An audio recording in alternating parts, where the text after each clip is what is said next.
Hoje vamos estudar um tema muito especial, Apocalipse capítulo 13, a marca da besta e os 666. Então a primeira lição que a gente aprende hoje é que esses dois poderes, as duas bestas que saem do mar e da terra em Apocalipse 13, são poderes antagônicos a Deus.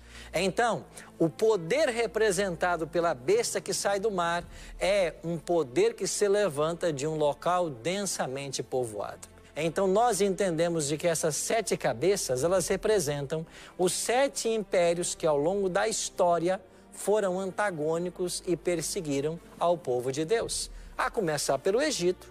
Está lembrado que o Egito foi o primeiro país, a primeira nação a escravizar o povo de Deus? Então depois veio a Assíria, que destruiu as 10 tribos do norte. Depois veio a Babilônia, que escravizou as 2 tribos que sobraram, Judá e Benjamim. Depois veio a Medopérsia, a Grécia, Roma e, finalmente, Roma papal. Qualquer estudante de história do ensino médio vai entender que Napoleão Bonaparte, quando toma conta de vários países da Europa, ele vai enviar o general Berthier até Roma para prender o Papa. O Papa, na época, Pio VI.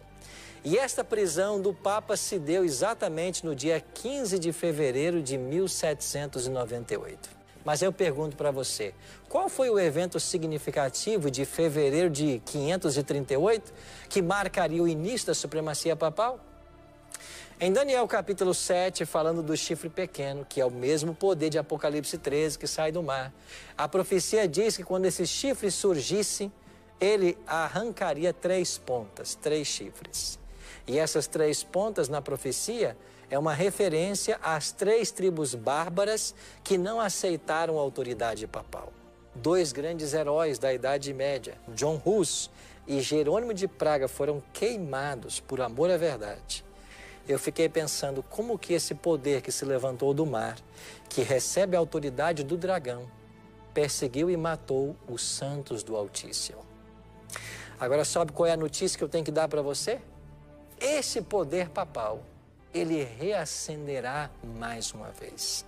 A autoridade que ele possuía na Idade Média, até para nomear e depor reis, ele voltará a ter esse poder. Vídeos assim como esse são postados todos os dias aqui no canal Ensinos Eternos. Por isso não perde, se inscreve no canal, ativa o sino e deixa o seu like, para que mais pessoas venham ser alcançadas pela mensagem.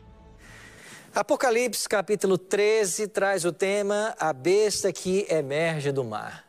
Mas esse capítulo 13, ele tem o seu início em outros capítulos. Eu queria convidar você agora para ir primeiro para Apocalipse capítulo 10. Dê uma olhadinha no que diz os versículos 1 e 2 do capítulo 10 de Apocalipse. A Bíblia diz assim: Vi outro anjo forte descendo do céu, envolto em nuvem, com um arco-íris por cima da sua cabeça, o rosto era como o sol e as pernas como colunas de fogo. Quem é esse? É o próprio Cristo. No capítulo 1 de Apocalipse, ele é descrito dessa maneira também. No capítulo 4, nós vemos o arco-íris sobre o trono de Deus. E o fato dele estar aqui, envolto em nuvens, no Apocalipse, é Cristo que sempre vem com as nuvens. Agora olha para o versículo 2. E tinha na mão um livrinho aberto e pôs o pé direito sobre o mar e o esquerdo sobre a terra. Essa posição de Cristo, com o pé direito sobre o mar e o esquerdo sobre a terra, denota a sua autoridade. Ele tem autoridade sobre a terra e sobre o mar. Agora, quando chegamos no capítulo 13, você tem uma besta, e vamos aprender hoje que a palavra besta ou animal em profecia significa reino ou poder. Você tem uma besta que sai do mar e uma besta que sai da terra. Ou seja, os 2 poderes de Apocalipse 13 são antagônicos a Cristo, antagônicos a Deus. E a sua atenção deve ser chamada ainda para o capítulo 12, verso 18, onde diz assim, Apocalipse 12, 18. E se pôs em pé sobre a areia do mar. De quem está falando o Apocalipse 12, 18? Basta você ler o 17. Irou-se o dragão contra a mulher. O dragão no Apocalipse é um símbolo de Satanás e a mulher é um símbolo da igreja. Então Satanás está irado contra a igreja e agora Satanás põe, de acordo com Apocalipse 12, 18, os seus pés sobre a areia do mar. Por quê? Porque ele agora vai fazer surgir do mar um poder a quem ele vai dar autoridade. Então, a primeira lição que a gente aprende hoje é que esses dois poderes, as duas bestas que saem do mar e da terra em Apocalipse 13, são poderes antagônicos a Deus. Agora, a nossa tarefa hoje, ao estudarmos sobre a marca da besta e o 666, não é uma tarefa fácil por causa do tempo que é muito curto. O que vamos fazer? Nós vamos começar o estudo hoje e ele vai prosseguir nas próximas semanas. Semana que vem, nós vamos continuá-lo. Então, hoje é a primeira parte. Hoje, nós vamos identificar quem é essa besta que sai do mar. Porque não adianta estudar a marca da besta se primeiro não entender quem ela representa no livro de Apocalipse. Então, quero chamar a sua atenção agora para os primeiros versos do capítulo 13 e nós vamos entender quem é esse poder que sai do mar. Começando no verso 1. Apocalipse 13, verso 1 diz assim: Vi emergir do mar uma besta que tinha 10 chifres e 7 cabeças, e sobre os chifres 10 diademas, e sobre as cabeças nomes de blasfêmia. Veja, esta besta ou animal sai do mar. O que representa mar em profecias? De acordo com Apocalipse 17:15, povos, nações, multidões e línguas. Então, este poder, porque a palavra besta ou animal em profecia, de acordo com Daniel 7:17, representa um reino. Então, este reino, este poder, sai do mar. E mar, de acordo com Apocalipse 17:15, são povos, nações, multidões e línguas. Então, o poder representado pela besta que sai do mar é um poder que se levanta de um local densamente povoado. Agora, ele tem 7 cabeças e 10 chifres. Interessante que o capítulo 17 de Apocalipse nos ajuda a entender o 13. E lá no capítulo 17, nos versículos 9 e 12, é dito que as 7 cabeças são 7 montes e são também 7 reis. Quais seriam esses 7 reis? João vai aprofundar o estudo no capítulo 17 e vai dizer que dos 7, 5 já haviam caído nos dias de João. Um estava e o outro não havia chegado. Então, nós entendemos de que essas 7 cabeças, elas representam os 7 impérios que ao longo da história foram antagônicos e perseguiram ao povo de Deus. A começar pelo Egito. Está lembrado que o Egito foi o primeiro país, a primeira nação a escravizar o povo de Deus? Então, depois veio a Assíria, que destruiu as 10 tribos do norte. Depois veio a Babilônia, que escravizou as 2 tribos que sobraram, Judá e Benjamim. Depois veio a Medopérsia, a Grécia, Roma e, finalmente, Roma papal. E onde nós vamos chegar hoje é justamente aí, Roma papal. Agora, João está dizendo, no capítulo 17, dos quais 5 caíram. João está escrevendo o Apocalipse no final do 1º século. E quem dominava era o Império Romano. Então, 5 já haviam caído, ou seja, o Egito, a Assíria, Babilônia, Medopérsia e Grécia. Um estava no poder, e quem é que estava? Roma papal, ou Roma pagã, o Império Romano. E um não havia chegado. E quem é que vai chegar depois de Roma imperial? Roma papal. Então, vou dar para você agora a primeira dica. Este poder do capítulo 13 é um símbolo de Roma papal.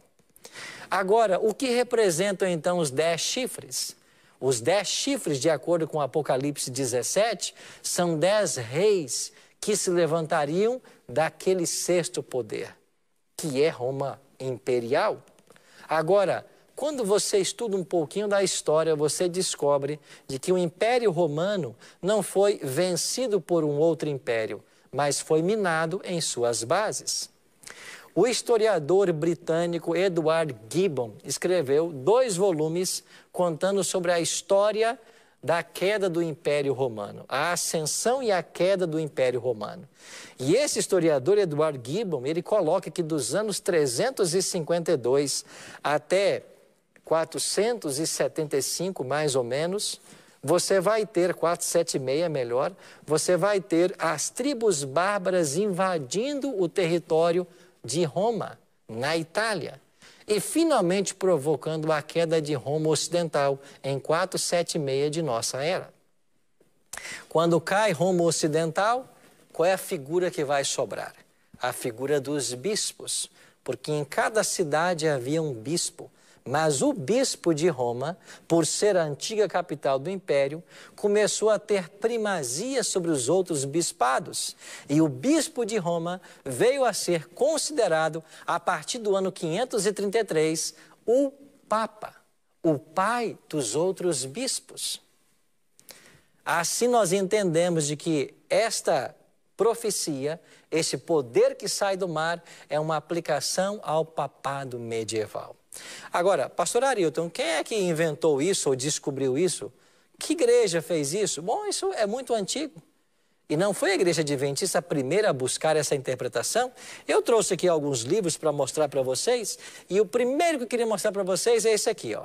As Profecias de Daniel e Apocalipse. E sabe quem é o autor dessa obra? Isaac Newton. Isso mesmo. Você sabia que Isaac Newton foi um tremendo físico, matemático, mas ele escreveu também muito a respeito de Bíblia e de profecia. Esse livro foi publicado no ano de 1733, após a morte dele, porque ele morreu em 1727, e ele diz aqui nesse livro, na página 80 e 81. Escutem o que disse Isaac Newton. Falando aqui do chifre pequeno de Daniel, capítulo 7. Porque nós vamos entender hoje que o chifre pequeno de Daniel, capítulo 7, é o mesmo poder que sai do mar. Ele diz assim: os reis representavam os reinos, como já foi dito, portanto, o chifre pequeno é um pequeno reino. Era um chifre da 4ª besta, e arrancou 3 dos primeiros. Por isso, devemos procurá-los entre as nações do Império Latino, depois do aparecimento dos 10 chifres. Mas era um reino como um rei diferente dos outros, tendo uma vida ou alma que lhe era peculiar, com olhos e boca. Por seus olhos era um vidente, e por sua boca, falando insolências e mudando os tempos e a lei, era ao mesmo tempo um profeta e rei. Agora, tal vidente, profeta e rei é a igreja de Roma. Século XVIII, 1733, Isaac Newton já estava afirmando de que o chifre pequeno do capítulo 7 de Daniel é o mesmo poder de Apocalipse 13, Roma papal. Agora, quando você faz uma comparação do chifre pequeno em Daniel 7 com a besta que sai do mar de Apocalipse 13, você vai perceber que em Daniel 7 existem olhos como de homem nesse chifre pequeno. Já a besta que sai do mar tem um número de homem. Ambos têm uma boca que falam insolências. O domínio do chifre pequeno seria tirado. A besta de Apocalipse 13 sofreria uma ferida mortal. O chifre pequeno faria a guerra aos santos do Altíssimo, o mesmo que vai fazer a besta de Apocalipse 13. O chifre pequeno proferiria palavras contra o Altíssimo. A besta do capítulo 13 blasfema contra Deus. O chifre pequeno magoa os santos. A besta de Apocalipse 13 peleja contra os santos. O chifre pequeno mudaria os tempos e a lei. A besta de Apocalipse 13 difamaria o santuário. O chifre pequeno perseguiria por 1260 anos. E a besta de Apocalipse 13 perseguiria por 42 meses. E você vai ver hoje que esses períodos, eles coincidem, eles são os mesmos na profecia. Para aprofundarmos mais esse assunto, para que você entenda mais o que eu estou dizendo, eu queria evocar aqui 3 argumentos extraídos de Apocalipse 13, para comprovar o que eu estou dizendo, que este poder que se levanta do mar é Roma papal. Primeiro, vamos olhar com muita atenção para o versículo, ou para a autoridade desse poder no versículo 3. Apocalipse 13, 3 diz assim: Então vi uma de suas cabeças como golpeada de morte, mas essa ferida mortal foi curada e toda a terra se maravilhou seguindo a besta. Verso 5. Foi-lhe dado uma boca que proferia arrogâncias e blasfêmias e autoridade para agir 42 meses. Em Daniel capítulo 7, o chifre pequeno atuaria por um tempo, 2 tempos e metade de um tempo. Um tempo em profecia é 1 ano. Logo, se um tempo é 1 ano, 3 tempos e meio são 3 anos e meio. 3 anos e meio dão exatamente 42 meses. Então, em Daniel e Apocalipse, você vai encontrar o período que nós chamamos de domínio papal, e ele dura 42 meses, 1 tempo, 2 tempos e metade de um tempo, e 1260 dias, que aparece aqui em Apocalipse 12, 6. O mesmo período profético. Estamos falando de um período de supremacia dos papas. E quando esse período começa e quando ele termina? Bom, qualquer estudante de história do ensino médio vai entender que Napoleão Bonaparte, quando toma conta de vários países da Europa, ele vai enviar o general Berthier até Roma para aprender o Papa. O Papa, na época, Pio VI. E esta prisão do Papa se deu exatamente no dia 15 de fevereiro de 1798. O que está acontecendo aqui? A ferida mortal de Apocalipse 13, 3. O papado dominaria por 1260 anos. E no dia 15 de fevereiro de 1798, o Papa foi preso. Agora, se nós retrocedermos na história 1260 anos, chegaremos a fevereiro de 538. Aí começaria, então, a supremacia papal?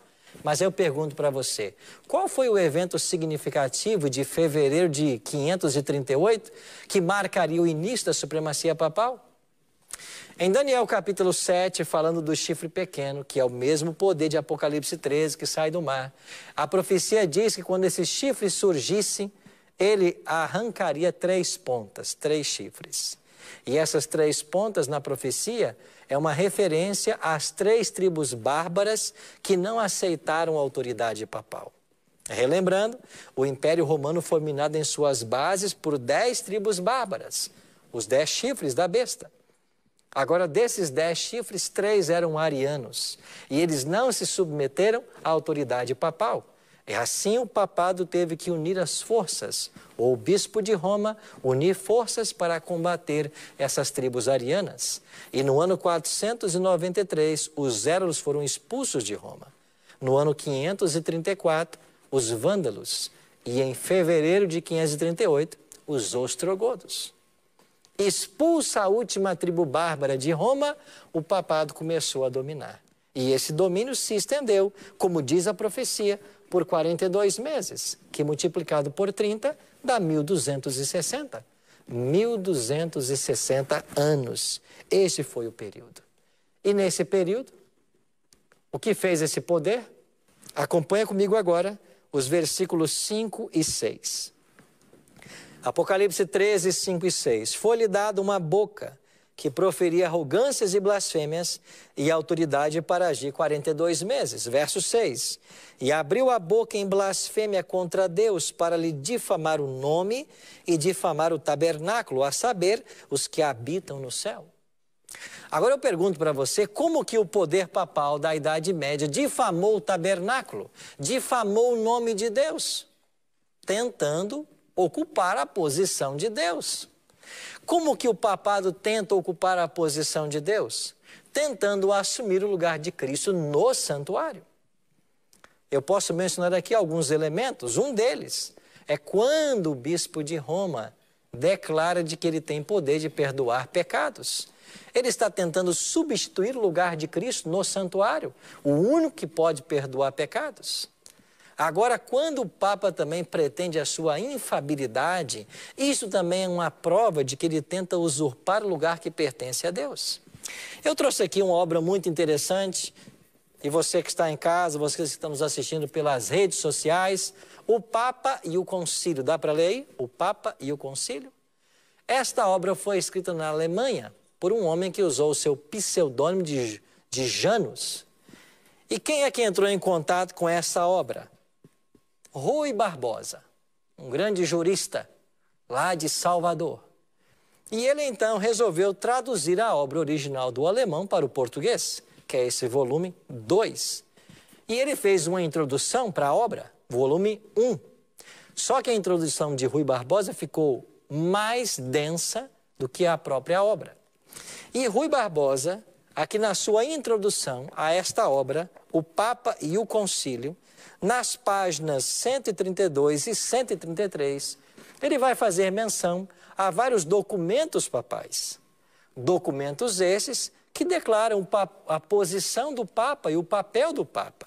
E ele vai mencionar aqui uma confissão formulada pelos húngaros. E na página 133, ele vai mencionar essa confissão que data de 1674. E ela, no parágrafo 5º, diz assim: confessamos que o Santíssimo Padre deve receber as honras divinas, e isso com as genuflexões mais profundas, como ante o próprio Cristo.